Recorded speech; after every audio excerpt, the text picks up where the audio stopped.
Allô, salut. Mon nom est Josée. Aujourd'hui, je vais t'expliquer comment que je vois ça, le raffinement de la personnalité. Le raffinement de la personnalité.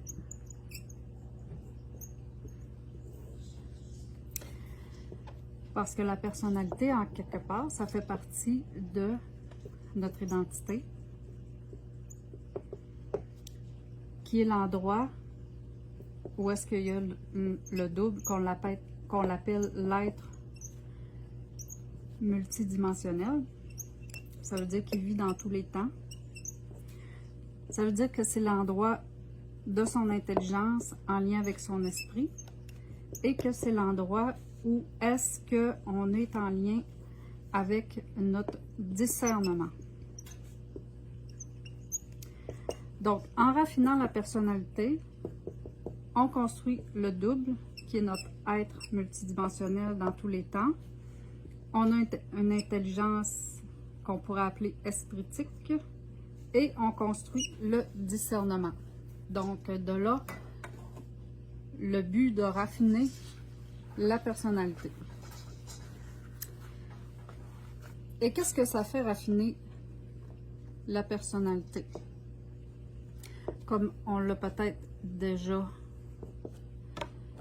comme on l'a dit dans les autres vidéos, on a l'esprit qui est en haut dans la psychologie évolutive, qui est en lien avec les mondes morontiels, les mondes qui sont dans les autres plans, qu'on appelle aussi la source, que d'autres vont appeler le divin. Donc, c'est des plans qui sont en lien avec le cosmos, qui sont en lien avec la charge énergétique des plans supérieurs, qu'on pourrait appeler. Lui, l'esprit, il est là. Il a toujours été là, il a toujours existé. Depuis que le monde est monde, on est fait d'esprit, mais on n'est plus trop en lien avec l'esprit. Sauf que là, on y revient. Pourquoi on y revient? Justement à cause de la charge électrique qu'on reçoit du cosmos, qui est en effervescence. Et là, il se passe des choses au niveau de l'âme. Parce que l'âme, comme on l'a vu, c'est le monde des illusions. C'est les mémoires de la race, c'est-à-dire la mémoire planétaire. C'est les mémoires planétaires. C'est l'âme planétaire. Et dans l'âme, ben, il y a les émotions et il y a les pensées. Et dans l'âme, ben, c'est le monde des dualités, des polarités.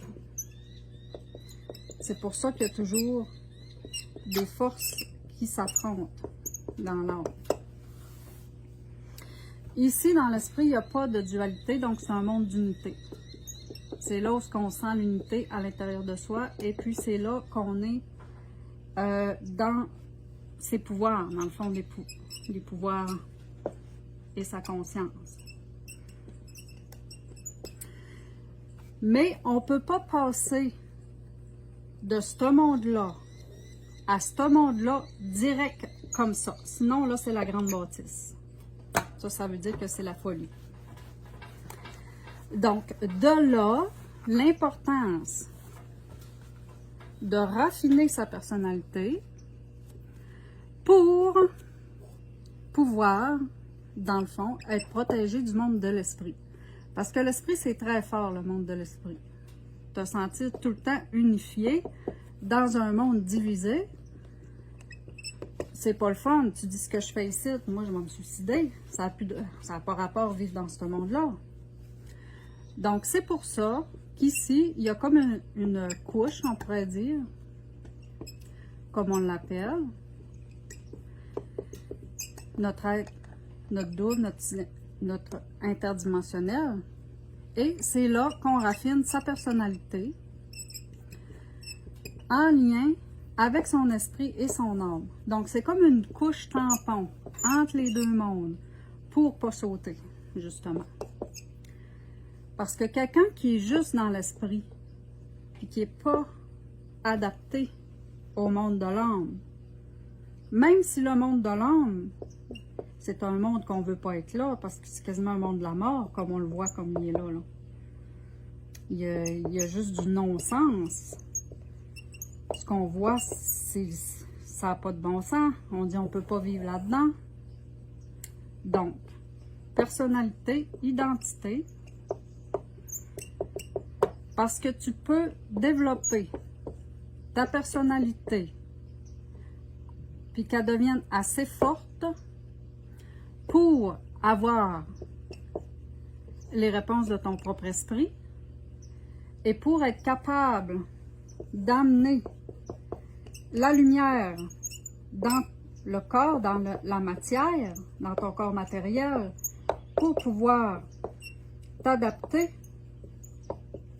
au monde qui est là. Parce qu'on est encore dans un monde matériel. Donc, pourquoi l'importance de raffiner sa personnalité? Parce qu'on est en transition entre deux mondes. Il y a une transition. Donc, une transition entre deux mondes, on peut le voir comme des fractales. Des fractales, c'est comme dans la nature, ça se perpétue à l'infini. Et là, nous autres, on vit dans un monde amique, qu'on pourrait l'appeler, et on est en transition dans un monde de l'esprit. C'est-à-dire que quand il va y avoir assez de monde qui va avoir transitionné, qui va avoir compris les jeux de cela, qui va être rendu là, mais qui va avoir construit de l'identité, construit une transition, et là, on va rentrer il va y avoir une harmonisation qu'on appelle du collectif humain dans l'esprit. Mais pour le moment, la transition, elle est individuelle.